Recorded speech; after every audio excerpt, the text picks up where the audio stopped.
राज्य में मुस्लिम आबादी पर बड़ा दावा किया। उनका दावा है कि आने वाले कुछ सालों में असम में मुस्लिम आबादी बहुत बढ़ने वाली है और 2041 तक असम मुस्लिम बहुल राज्य बन जाएगा। हिमंता बिस्वा शर्मा के इस बयान के बाद जमकर सियासत शुरू हो गई है।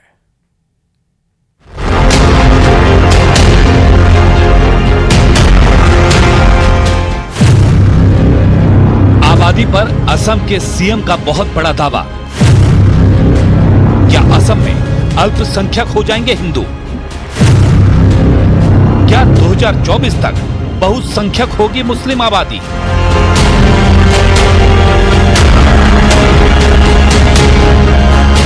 असम के मुख्यमंत्री और भारतीय जनता पार्टी के नेता हिमंत बिस्वा शर्मा ने राज्य में मुस्लिम आबादी पर बहुत बड़ा दावा कर दिया है। हिमंत बिस्वा शर्मा ने दावा किया है कि आने वाले कुछ सालों में असम में मुस्लिम आबादी बहुत तेजी के साथ बढ़ने वाली है। इतना ही नहीं, उन्होंने यहां तक कह दिया कि 2041 तक असम मुस्लिम बहुल राज्य बन जाएगा और असम के अंदर हिंदुओं की आबादी अल्पसंख्यक हो जाएगी। प्रत्येक 10 बছৰৰ মুৰে মুৰে 30% 29/30 30% मुस्लिम बाढ़ी আছে। 1,40,00,000 मुसलमान आছিলে 2011 30% বাঢ়িলে কিমান হল? নেক্সট 30% বাঢ়িলে কিমান হল? হিন্দু বাঢ়িছে 16%। গতিকে প্ৰত্যেক 10 বছৰত ইন কম্পেয়াৰ টু মুসলিম হিন্দু মুসলিম 16% বাঢ়ে। গতিকে 16% হলে কিমান হ'ব? 1,40,00,000 আছে, 16% হলে 22 লাখ। प्रत्येक 10 বছৰৰ মূৰত 22 লাখ মুসলিম অসমত বাঢ়ে। গতিকে 2011 পৰা 21ত 22 লাখ বাঢ়িলে, 21ৰ পৰা 31ত 22 লাখ, 31ৰ পৰা 41ত 22 লাখ। দেন দে বিকাম মেজৰিটি। এটো এটা পৰিসংখ্যা যেটো মই কোৱাৰ কাৰণে হিমন্ত বিশ্ব শৰ্মাই কৈছে এনেকুৱা লাগি আছে। মই কোৱা নাই, ইণ্ডিয়ান সেন্সাসে কৈ আছে। এটো মোৰ কোৱা তথ্য নহয়। এটো 2041 সনত অসম এখন মুসলিম মেজৰিটি স্টেট হ'ব। असम के सीएम हिमंत बिस्वा शर्मा के इस बयान के बाद सियासत भी गर्मा गई है।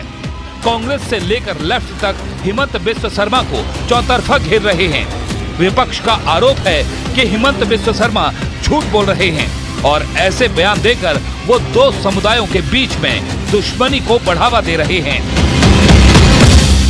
इकट्ठा था, यानी कि उसमें से 4 राज्य और बन गए। नागालैंड, मिजोरम, अरुणाचल प्रदेश, मेघालय, ये सब आसाम का पार्ट हुआ। अब वो अलग राज्य बन गए। तो जाहिर सी बात है, जो नॉन मुस्लिम पॉपुलेशन मेजॉरिटी थी उनमें 4 राज्य अलग बन गए।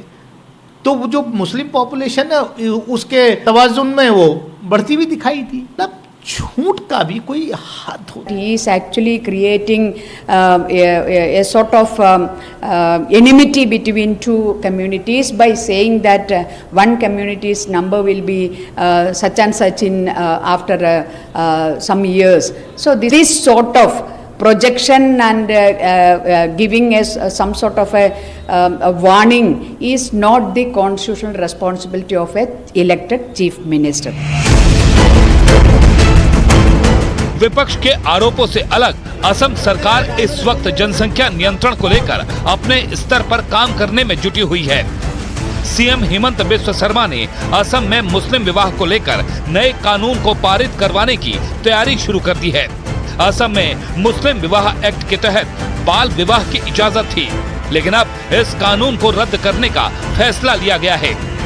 हालांकि विपक्ष असम सरकार के इस फैसले की भी खिलाफत कर रहा है। जम्मू में लगातार हो रहे आतंकी हमले पर खुफिया सूत्रों के हवाले से बड़ा पर्दाफाश हुआ है। सूत्रों का दावा है कि घाटी और जम्मू में दहशत फैलाने के लिए अमेरिकी हथियारों का इस्तेमाल किया जा रहा है। जम्मू में हालिया आतंकी हमलों में आतंकियों ने M4 कार्बाइन का इस्तेमाल किया है।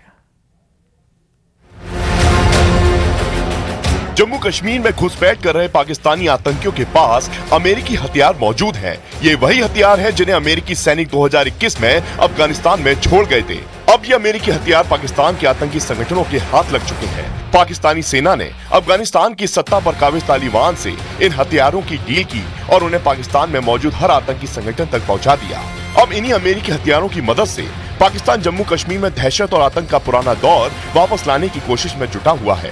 तालिबान के हाथ लगे अमेरिकी हथियार पाकिस्तान के जरिए 2022 से ही कश्मीर तक पहुंचने लगे थे, जिसमें सबसे ज्यादा M4 कार्बाइन राइफल है, जो इन दिनों जम्मू कश्मीर में मारे जा रहे आतंकियों के पास से बरामद हो रही है। पाकिस्तान आतंकी जम्मू कश्मीर में सेना पर हमला करने के लिए M4 कार्बाइन का इस्तेमाल कर रहे हैं और इसी हथियार से वो सेना के काफिले पर पहली फायरिंग करते हैं।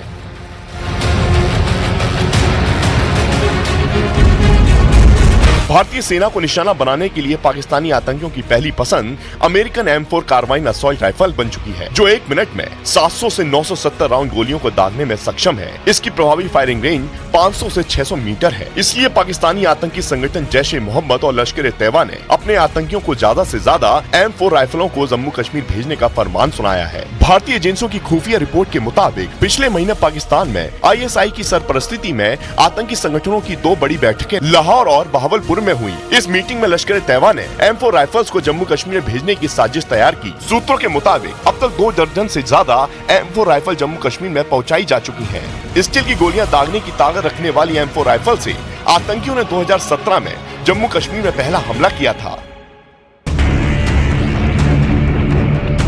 अमेरिकी सेना ने 2021 में अफगानिस्तान से लौटते वक्त करीब 3.5 लाख हथियार वहीं छोड़ दिए थे, जिसमें 3,16,000 से ज्यादा छोटे हथियार थे और 16,000 हैवी वेपन शामिल थे। इनमें M4 स्नाइपर और M4 carbine rifles, M16A4 rifles, M249 machine gun, AMG rifles, M4A1 carbine, M16A2A4 assault rifle शामिल थे। तभी आशंका जताई गई थी कि आतंकी संगठन इन हथियारों का गलत इस्तेमाल कर सकते हैं। इसके साथ ही अमेरिकी सेना ने 1.5 लाख से ज्यादा कारतूस और 42,000 नाइट विजन कैमरा भी छोड़ दिए थे। तालिबान ने इन हथियारों को बेचकर खूब कमाई की। M4 राइफल को $2,400 में बेचा गया और AK-47 की कीमत $130 रखी गई, जबकि नाइट विजन कैमरा $500 से $1,000 में बेचा गया। पाकिस्तानी सेना ने तालिबान से इन हथियारों को खरीदकर आतंकी संगठनों को दिया, ताकि जम्मू कश्मीर में आर्टिकल 370 खत्म होने के बाद आई शांति में फिर से खलल पैदा की जा सके। स्पेशल रिपोर्ट में फिलहाल इतना ही। आगे देखिए म्हारो राजस्थान। नमस्कार।